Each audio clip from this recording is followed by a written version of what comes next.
श्री स्वामी समर्थ. स्वामी महाराजांच्या कृपेने तुमच्या मनातील सर्व इच्छा या लवकरात लवकर पूर्ण होत एवढी स्वामींना मी प्रार्थना करते आणि आजच्या या नवीन व्हिडिओला सुरुवात करते. एकादशीचे व्रत हे सर्व व्रतांमध्ये सर्वश्रेष्ठ व्रत मानले जाते. एकादशीचे व्रत केल्याने आपल्याला भगवान श्री हरी विष्णूंचा आशीर्वाद प्राप्त होतो. आपल्या मनातील सर्व मनोकामना इच्छा पूर्ण करण्यासाठी अनेक लोक एकादशीचे व्रत उपवास करत असतात.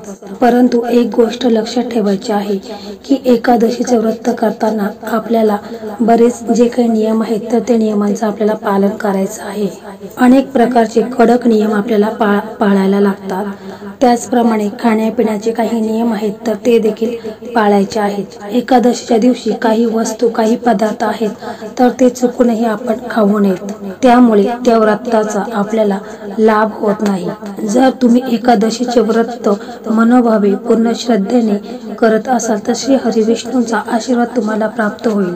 तुमच्या मनातील सर्व मनोकामना इच्छा आहेत तर त्या देखील पूर्ण होतात. परंतु या उलट जर आपण एकादशी व्रताच्या दिवशी चुकूनही हे जे काही पदार्थ आहेत त्याचं सेवन केलं तर आपलं व्रत आहे तर ते भंग होईल आणि जे आपलं पुण्य आहे तर ते संपूर्ण वाया जाईल. म्हणून एकादशीच्या दिवशी काही आपल्याकडनं नकळत काही चुक्या होतात किंवा आपण जे काही पदार्थ आहेत ते चुकूनही खायचे नाहीत. तर असे कोणते पदार्थ आहेत तर त्या संदर्भात आपण माहिती जाणून घेणार आहोत. त्यापूर्वी जर चॅनलवरती तुम्ही नवीन असाल, तुम्ही आत्ताच माझा व्हिडिओ पाहत असाल तर चॅनलला सबस्क्राईब करा आणि व्हिडिओ तुम्हाला माहितीपूर्ण वाटला तर व्हिडिओला लाईक करा. तर आता आपण जाणून घेऊ की असे कोणते 5 पदार्थ आहेत की ते आपण चुकूनही एकादशीच्या दिवशी खायचे नाहीत. म्हणजे तुम्हाला उपवास असू द्या किंवा उपवास तुम्ही नाही धरला तरी देखील चालेल, परंतु हे जे पदार्थ आहेत तर ते चुकूनही तुम्हाला खायचे नाहीत. तर हिंदू धर्मात एकादशी तिथी विशेष फलदायी मानली जाते. असे मानले जाते की जो कोणी या दिवशी व्रत करतो त्याच्या सर्व मनोकामना पूर्ण होतात. शास्त्रामध्ये लिहिलेल्या नियमानुसार या दिवशी भात खाणे वर्ज्य आहे. असेही मानले जाते की जो व्यक्ती या दिवशी भात खातो त्याला विष्णूंची पूजा केल्याने पूर्ण फळ मिळत नाही. एवढेच नाही तर जो व्यक्ती भात खातो तो पापी होतो. खरं तर शास्त्रामध्ये अशा अनेक गोष्टी सांगितल्या आहेत ज्या शोधणे कठीण आहे आणि ज्योतिषतज्ञ त्या गोष्टींची सत्यता सांगण्यास सक्षम आहेत. तर अशीच एक गोष्ट म्हणजे एकादशी तिथीला भात न खाणे. चला जाणून घेऊया एकादशीच्या दिवशी भात खाणे का वर्ज्य आहे आणि त्याच्या सेवनाने कोणते नुकसान होऊ शकतात. एकादशीला भात खाण्यास का बंदी आहे? तर बघा, शास्त्रानुसार जो व्यक्ती या दिवशी तांदूळाचा एक दाणा देखील खातो त्याला मोक्ष मिळत नाही आणि पुढील जन्मात तो जीवाचे रूप धारण करतो. जर आपण शास्त्र आणि ज्योतिष शास्त्राबद्दल बोललो तर या दिवशी भात खाल्ल्याने माणसासाठी मोक्षाचे दरवाजे बंद होतात. म्हणून या दिवशी भात खाणे पाप समजले जाते. एवढेच नाही तर या दिवशी भात खाणे पाप मानले जाते आणि जर तुमच्या घरातील कोणी एकादशीचे व्रत करत असेल तर भातासोबत तामसिक अन्न खाण्यासही मनाई आहे. शास्त्रामध्ये एक लोकप्रिय कथा देखील आहे, ते आपण थोडक्यात पाहूया. प्राचीन काळी महर्षी मेधा यांनी एकदा यज्ञाला आलेल्या एका भिकाऱ्याचा अपमान केला. त्यामुळे माता दुर्गा खूप क्रोधित झाल्या. महर्षी मेधा यांनी मातेला संतुष्ट करण्यासाठी आणि प्रायश्चित्त करण्यासाठी शरीराचा त्याग केला. त्याचे शरीर सोडल्यानंतर त्याचे शरीराचे अवयव पृथ्वीवर लीन झाले आणि त्या प्रायश्चित्ताने प्रसन्न होऊन माता दुर्गा यांनी महर्षींना वरदान दिले की भविष्यात त्याच्या शरीराचे अवयव पृथ्वीवरून अन्नाच्या रूपात वाढतील. महर्षीचे दफन केलेले अवशेष पृथ्वीवर तांदूळ आणि बार्लीच्या धान्याच्या रूपात प्रकट झाले. त्या दिवशी एकादशी तिथी होती आणि तेव्हापासून तांदूळ आणि बार्ली जिवंत प्राणी मानले गेले. त्यामुळेच एकादशी तिथीला भात खाणे हे जीवाचे सेवन करण्यासारखे मानले जाते आणि या दिवशी भात खाण्यास मनाई आहे. तसेच काय आहे वैज्ञानिक कारणे ती आपण थोडक्यात पाहूया. एकादशीच्या दिवशी भात न खाण्यामागचे वैज्ञानिक कारण बद्दल बोलायचं झालं तर भातामध्ये पाण्याचे प्रमाण जास्त असते आणि पाण्याचा चंद्राशी संबंध असतो.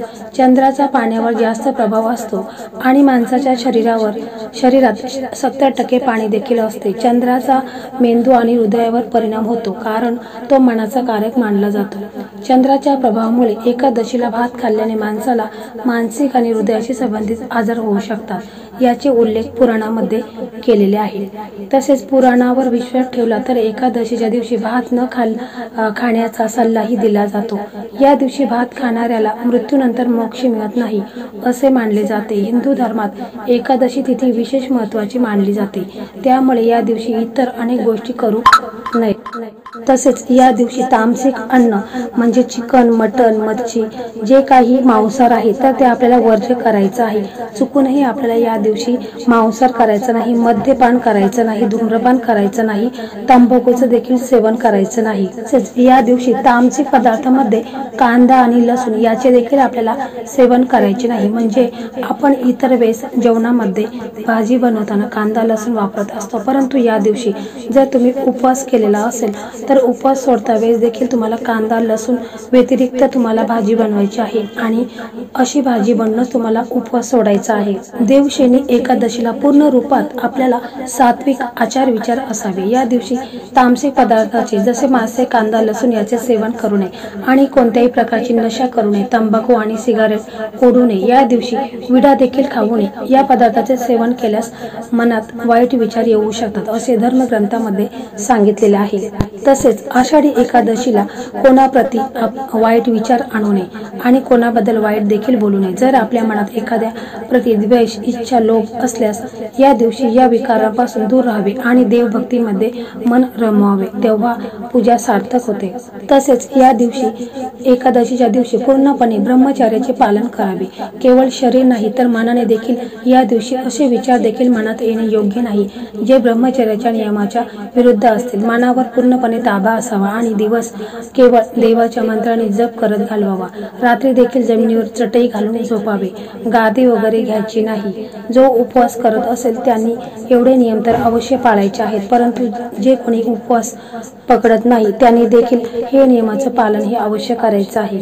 तसेच बघा या दिवशी घेवड्याची भाजी तसेच वांगी हे देखील खाण्यास मनाई केली आहे, कारण हे देखील पदार्थ आहेत, ह्या भाज्या आहेत तर त्या देखील तामसिक पदार्थामध्ये मोडत असतात। त्यामुळे घेवड्याची भाजी आपल्याला चुकून खायची नाही, कारण जर आपण घेवड्याची भाजी खाल्ली तरी देखील आपल्या जी काही आपली संतान आहेत त्यांना त्रास होऊ शकतो असे शास्त्रामध्ये सांगितलेले आहे। त्यामुळे घेवड्याची भाजी, वांग्याची भाजी तसेच भोपळा हा देखील आपण चुकूनही खायचा नाही, कारण जो कोणी एकादशीचा उपवास व्रत करत असतो त्याने जर भोपळ्याची भाजी खाल्ली तर त्याचा त्या उपवास भंग होईल, कारण भोपळा शास्त्रामध्ये असं सांगितलेलं आहे की भोपळ्याचा विना केलेला आहे। त्यामुळे भोपळ्याची भाजी चुकूनही एकादशीच्या उपवास सोडताना खायची नाही।